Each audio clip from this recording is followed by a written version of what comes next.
Welcome to Mindfulness for Leaders.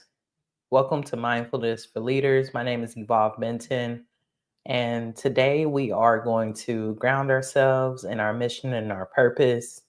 I'm looking forward to this Monday. I hope you all had an amazing weekend where you were able to restore, take care of yourselves, take care of your loved ones, really be in a place of abundance and of gratitude. And this is a weekly session that I host for my amazing communities, and also that I host for you all that are followers or subscribers of our YouTube channel or of LinkedIn or Facebook. So excited for you to be here. So, what is mindful leadership? Mindful leadership integrates mindfulness practices into management, emphasizing present moment awareness and intentional decision making.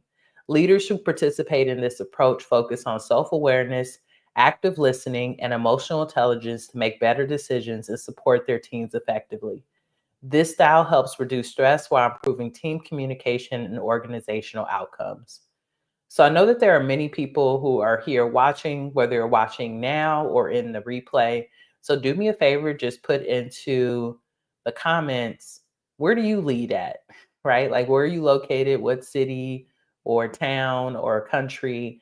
And then what type of organization do you work for? And maybe you're an entrepreneur. Maybe you work for corporate. Maybe you work for higher education. You don't have to name the exact place, but would love to see who is receiving this medicine. So, where are you located and what type of organization do you currently work at or support? If you are underemployed or unemployed, like some of us in the space because of the economy, maybe what type of organization do you hope to support, right? Think about that and feel free to put those in the comments. Would love to see that. So let's talk a little bit about the benefits, right? What are the benefits of mindfulness when it comes to being a leader? The benefits are that it reduces stress, it improves focus and concentration, it helps regulate your emotions, increases self-awareness and empathy for others, fosters self fosters resilience, and helps improve your overall negative thinking and improves overall well-being. So, this month of the mindfulness practice that we're practicing is meditation, but a silent meditation. And I learned this practice from my amazing not therapy, meditation teacher, Light Watkins. That light as in light bulb Watkins. If you want to look him up, he is amazing. And I got to do a meditation retreat with him in Atlanta, Georgia recently, probably like the last couple of years. And during his meditation practice that he taught us, it's all about sitting in silence and really sitting with your own thoughts. The reason I want to bring this practice in particular, y'all, is because I think that it's so important for us to have time as leaders to hear our own thoughts, to hear what the ancestors are downloading, to hear what we need to do, and not only listen to some of the thoughts that are going on in our head because we're constantly connected to social media or to our clients or to music or to other distractions that cut us off from being really connected to our true thoughts. And with the practice, we're going to sit in silence, right, for 10 minutes, but I really want you all to focus on during that 10 minutes not just the practice itself, but all the people that you're inviting to the party, right? Like, you might be driving and you might only be able to just turn down the music and just be in your thoughts. That's great. You got to keep your eyes open. Or you might be in a position where you are maybe with your children and you hear them talking in the background, or maybe you're sitting with, like I am, and you're in a room, but you can I can faintly hear my partner working out right in our downstairs basement. So I don't want you to turn off those people, right? This is not about a meditation where this has to be as quiet as possible. It's about really becoming more intimate with your thoughts and your own mindfulness. So today's practice, what we're going to do collectively is we're going to take a few deep breaths, right? I'm going to guide us through that. 3 deep breaths in and out, and then we're going to go into our practice of sitting for 10 minutes. And then when we come out of our practice, I'm going to read a passage from a book that I'm reading right now and also give you an affirmation to walk away with for this week. So we're going to do some deep breaths. We're going to breathe in and we're going to hold it for a count of 3. And then we're going to let it out for a count of 3, right? So breathe in.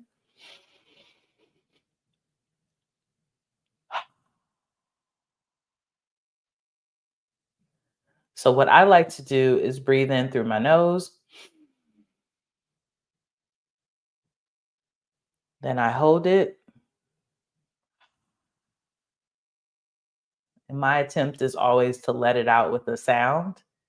It really makes my lungs feel full and released, but it also helps me to calm my nervous system and to really be more present in the moment. So we're going to do that one more time. We're going to breathe in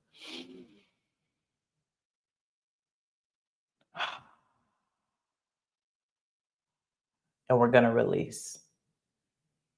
Perfect. So now that I invite you, if you are safely able to close your eyes and to just sit with your own thoughts for the next 10 minutes. And then when it is time, I will come back in and bring you out and read a passage and give you an affirmation. And then we can go on with our day. See you in a moment.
I invite you to come back to the room, wiggle your toes, perhaps open your eyes if they were closed, and take a couple of breaths to welcome yourself back.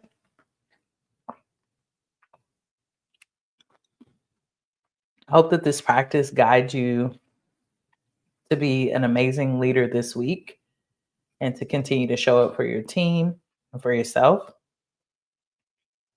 So, I am going to read day 3 of Michael Bernard Beckwith's book, 40-Day Mind Fast Soul Feast, A Guide to Soul Awakening Inner Fulfillment.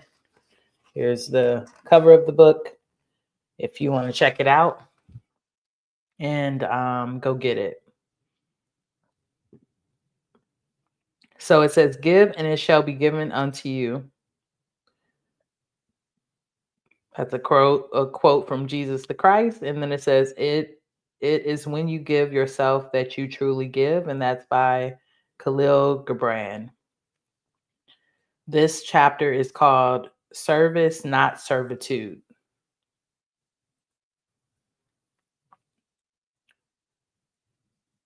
Stop working, start serving. As that thought forcefully pressed upon my consciousness, I was pulled within to converse with the spirit. Why was this command presented into the field of my awareness?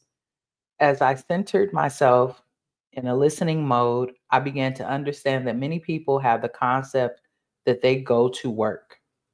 Think of the new vocabulary that would emerge if people embraced an attitude of service and generosity of heart rather than work. When you perform that which has been given to you to do with an attitude of work, you're actually in servitude to that work.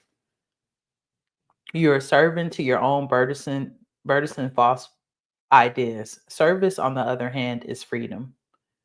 Ralph Waldo Emerson said that we the place, the universe, in our debt as we give more than what we can compensate it for, which means that we don't work for money alone. Since we cannot outgive the self-givenness of the spirit, then the universe gives even more back to us than we could ever give to it. You're here to serve the great law of life. You're here, in fact, in the service to the supreme creative idea the profilates our environment, and which is even now thinking through your mind, working through your hands, walking through your feet. It does the work appointed for you to do and perfects that which concerns you when you're no longer work for the little self, but serve the greater self of your being and of the universe. Today, recognize and practice, no matter what your job description is, that you are in service to eternal idea. Today, recognize and practice, no matter what your job and description is, that you are in service to an eternal idea. No role is too great or too small when offered in loving service. Then you will joyfully act with non attachment, surrendering the fruits of your labor to the infinite. Open yourself to what the Hindus call seva, which means service, and you will find yourself filled with vitality and creativity coming directly from the inexhaustible font of inspiration itself. Perfect. So that is day 2 of the 40-day Mind Fast Soul Feast. And I hope you can take that with you as you go into your week and lead your teams and lead your families and lead the people that you love. And then affirmation for today and for this week is, I know myself to be a divine center of loving and creative service. I give generously to life and am vitalized, energized, and magnetized by the living spirit. I know myself to be a divine center of loving and creative service. I give generously to life and am vitalized, energized, and magnetized by the living spirit. Again, I know myself to be a divine center of loving and creative service. I give generously to life and am vitalized, energized, and magnetized by the living spirit. And that affirmation also comes from the 40-Day Mind Fast Soul Feast by Michael Bernard Beckwith, which I love. So if today was helpful and you would like to continue to come to these spaces every week, um, please sign up for the mailing list, email list. We will be here to do this. Well, I will be here to do this most Mondays, unless things shift from my schedule or from my life. And the way that you get that, I'll put the link into the chat. But you're going to go to speakingforprofit.com/mindfulness for leaders. And I'll also put the link in the chat for you here for folks who are watching on YouTube and in other places. And then I'll also add it here as a banner so that you can see it. You can go there, sign up, and then you'll be on my email list. So you'll get invited to Mindfulness for Leaders every week. So have a great week, folks. Please be gentle with yourselves, gentle with your teams, empathetic, helpful, lead with creativity. And I will see you next time. Peace.